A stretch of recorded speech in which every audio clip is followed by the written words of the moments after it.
Hello and welcome to my channel. I hope you enjoy this story. I'm going to try and upload a new story each day. The Ghostly Portrait. Holly Arnold had always been drawn to the Isle of Wight.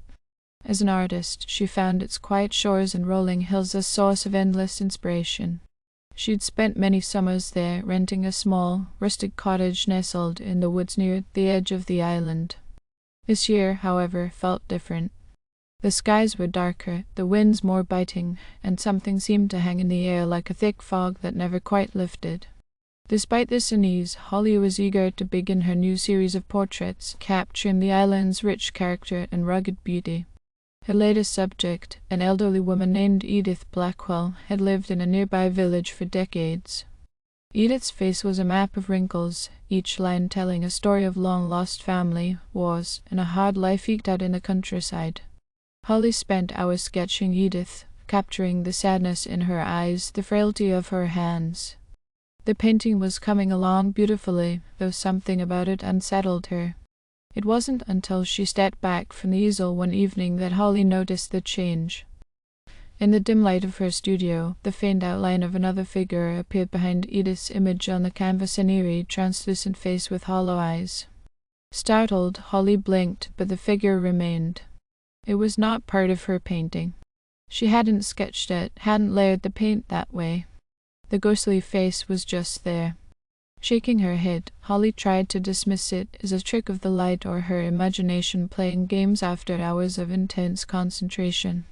She cleaned her brushes, covered the canvas, and went to bed. That night she dreamed of a shadow moving through the forest outside her cottage, whispering her name in the wind. When she awoke, she felt a coldness in the room that hadn't been there before. The next day, when she returned to her easel and uncovered the painting, the ghostly figure had grown clearer. Now it was not just a face but an entire body, draped in a tattered black cloak. The figure stood directly behind Edith, its long fingers resting on her shoulders as though claiming her. Holly felt a shiver race down her spine. What was happening? She checked the back of the canvas, examined her brushes and paints, but nothing could explain the apparition. The more she looked, the more certain she became that the figure wasn't an accident. It didn't belong to her hand, it belonged to something else. Someone else. Holly decided to take a break from the portrait, hoping that time away might restore her focus.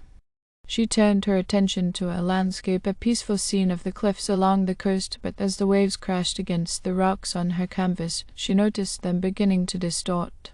Faces emerged from the foam, twisted and anguished. Pale hands reached up from the water as though trying to claw their way out of the sea. Holly recoiled from the painting. It was happening again. Terrified but unable to stop, she painted day and night. Every canvas she touched soon revealed hidden figures, phantoms of the island's past, trapped within the layers of oil and pigment. A young girl with empty eyes stared out from a painting of a meadow. A man with a noose around his neck dangled from a tree in a quiet woodland scene. The faces of the dead, desperate and hollow, filled her studio. Holly knew she had to find answers. She visited Edith, hoping the old woman might have some insight. When she arrived at Edith's cottage, she was met with a grim sight. The house was dark, the windows shuttered, and the door hung slightly ajar.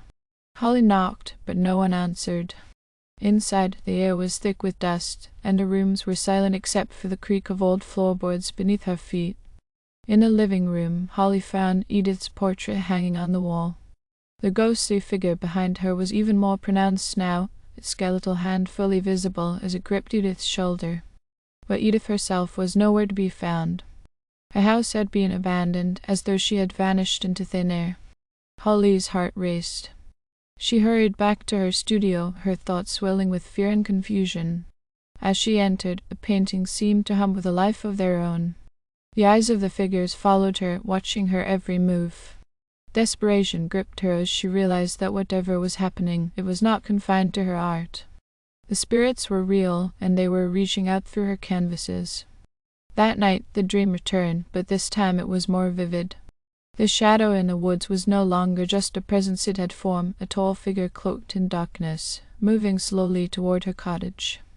She could hear it now, the rasping of breath, the crunch of leaves underfoot as it came closer, whispering her name. Holly jolted awake, drenched in cold sweat. The room was freezing, and the windows rattled with a wind that seemed to come from nowhere. Determined to uncover the truth, Holly visited the local library the next morning. She combed through old records and newspapers, searching for anything that might explain the figures haunting her work. What she found chilled her to the bone. In the late 1800s, a series of disappearances had plagued the Isle of Wight. Local law told of a painter, a recluse named Arthur Crowley, who had lived in a cottage much like Holly's. Crowley had become obsessed with capturing the island's spirits on canvas, believing that his art could act as a portal between the living and the dead. But something had gone wrong. The spirits he painted began to bleed into his world, and soon after, Crowley vanished without a trace, his house abandoned, his canvases left untouched. Holly's stomach turned as she read further. Crowley's cottage had been located on the very plot where she now lived. As dusk fell, Holly returned to her studio, her hands trembling as she set up a blank canvas. She had to know if the same thing was happening to her. She began to paint, her strokes slow and deliberate, her eyes darting nervously between the canvas and the shadows creeping along the walls. Hours passed, and as the final touches were laid, the truth revealed itself. The canvas, which had been empty when she started, now bore the likeness of the figure from her dreams, the tall, cloaked form with hollow eyes and an outstretched hand. It stood not in a painting, but within her studio, inches from her easel. Holly dropped her brush, her breath catching in her throat as the figure stepped forward. It moved with a fluid grace, the air around it growing colder with each step. She tried to back away, but her legs were frozen in place, her gaze locked on the figure's face, or what passed for a face. It was a void, an emptiness that seemed to pull at her soul. In a voice like wind through dead leaves, the figure whispered, "You have seen us. Now, you must join us." Holly felt the crushing weight on her chest as the room around her darkened. The walls, the floor, her easel all dissolved into shadow. The last thing she saw before everything went black was her own reflection in the figure's hollow eyes, fading into the canvas. The next morning, when a neighbor noticed Holly's cottage standing silent and untouched, they entered cautiously. The studio was empty, except for a single painting on the easel. It was a portrait of Holly Arnold, standing alone in a dark forest, her face frozen in a silent scream.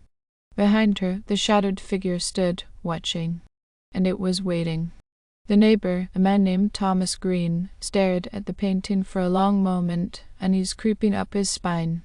He had known Holly for only a few weeks, just casual waves when he passed by her cottage on his morning walks, but the sight of her in the painting unsettled him deeply. It wasn't just that her expression was one of pure terror, but the figure looming behind her, it felt alive. Thomas blinked, almost expecting it to step out of the canvas. He shook his head, trying to dismiss the feeling, but it clung to him like a shadow. His eyes swept across the room, searching for any sign of Holly, but there was nothing. No clutter, no sign of struggle, just an eerie stillness that made his skin crawl. The air felt too thick, and the smell of paint was almost suffocating. Thomas left the studio, hurriedly pulling the door shut behind him. He needed to tell someone, maybe the authorities, or the village council, but something in his gut told him that whatever was happening, it was beyond their understanding. As he walked back to the village, his thoughts kept returning to the painting, the way Holly's eyes seemed to follow him even when he turned away. That night, Thomas found it hard to sleep. The wind outside howled through the trees, making the branches scratch against his window. He kept seeing Holly's face in his mind, her scream frozen in time, the shadowed figure watching from behind her. At some point, exhaustion won out, and he drifted into a restless sleep. His dreams were not his own that night. He was in the forest, the same one from Holly's painting. The trees loomed tall and twisted, their branches like skeletal arms reaching out to him. A thick fog hung low to the ground, curling around his feet as he stumbled forward. Somewhere in the distance, he heard a faint voice calling his name. "Holly," he whispered. He kept walking, though every instinct screamed at him to turn back. The trees seemed to close in around him, and the shadows between them grew darker, thicker, almost alive. Then he saw Holly, standing just ahead in the clearing. Her back was to him, her posture rigid and unnaturally still. "Holly," he called again. She didn't move. Thomas stepped closer, his heart racing. As he neared her, he noticed the figure behind her, the same one from the painting. It was taller now, more defined. The cloak it wore seemed to writhe as if made of the shadows themselves, and its hand, long and bony, rested on Holly's shoulder. He froze, terror locking his limbs in place. The figure slowly turned its head toward him, and though it had no face, Thomas could feel its gaze piercing through him, cold and empty. Holly's head began to turn too, but her movement was slow, stiff, as though controlled by invisible strings. When she finally faced him, her eyes were hollow, dark pits that swallowed the light. Her lips parted, and in a voice not her own, she whispered, "You shouldn't have come." The ground beneath Thomas gave way, and he fell into the void, the fog closing over him as the figure's hand reached down, pulling him deeper into the darkness. He awoke with a start, his heart pounding, drenched in sweat. The dream felt too real, too vivid to be just a nightmare. He sat up, trying to catch his breath, when something caught his eye. Across the room, on the far wall, was a painting. He hadn't noticed it before, and his stomach twisted when he realized what it depicted. It was a perfect likeness of the forest from his dream, every tree and shadow painted in painstaking detail. But there, in the center of the canvas, was Holly, and behind her the figure. Thomas's blood ran cold. It hadn't been there when he went to bed. He stumbled out of his house and ran through the village streets toward the local pub, where a few lights still flickered in the late hours. Inside, he found a few familiar faces, old friends who had lived on the island their whole lives. He told them about Holly, about the painting, about the dream. At first, they looked at him with concern, as if he had lost his mind. But then, one of the older men, a fisherman named Jack, frowned and leaned forward. "You say the painting changed. You're not the first to mention something like that," Jack said. "There's been talk for years, stories about the island, about paintings that trap the dead. I never thought much of it, just local ghost tales, but now. Back in the 1800s, there was an artist, a man named Coley, who lived on this island. He was said to be obsessed with capturing the souls of the dead in his paintings. People started disappearing around him, just like this Holly girl. They say he vanished without the trace, but some believe his spirit still lingers in his art, his cottage. Where was Holly staying? She rented a cottage near the woods. It's old, remote. But that's where Crowley lived. What do we do?" Jack took a deep breath. "If she's been taken, there may be no way to bring her back, but the paintings, they're the key. Crowley's work was said to act as a bridge between this world and the next. If we can destroy them, maybe we can break whatever curse is binding her." They gathered what supplies they could, lanterns, matches, and a few bottles of strong liquor. The woods were unnaturally silent as they approached, the trees casting long, skeletal shadows in the moonlight. Inside the cottage, everything was as Thomas had left it, except the paintings. They had changed. Each canvas now depicted not just Holly, but the figures of others, familiar faces from the village, long dead, their expressions twisted in anguish as they stood in the dark forest. In the largest painting, Holly's figure had moved. She was no longer screaming, but reaching out toward the viewer, her hollow eyes filled with a silent plea. And behind her, the figure loomed closer than ever, its shadows spilling out from the edges of the canvas, creepy across the floor toward them. Without hesitation, they set fire to the paintings. The flames licked at the canvases, curling the edges and blackening the figures. As the fire spread, the room filled with the sound of distant whispers, like voices carried on the wind. But when the last painting fell to ash, the whispering stopped. The air felt lighter, the oppressive cold lifting. They searched the cottage and the surrounding woods for any sign of Holly, but she was gone, vanished like Crowley before her. Weeks passed, and life on the Isle of Wight returned to normal, but Thomas couldn't shake the feeling that it wasn't over. The figure still haunted his dreams, and though the paintings were destroyed, he couldn't forget the way Holly had reached out, as if trying to warn him of something worse to come. And one night, as he lay in bed, he heard a faint scratching at his window. When he turned to look, there, on the glass, was a shadowed figure, watching him with hollow eyes. Thank you for listening. I hope you enjoyed this story. Please don't forget to like, and even better, like and subscribe. Thank you very much, and I hope you have had or have a great day.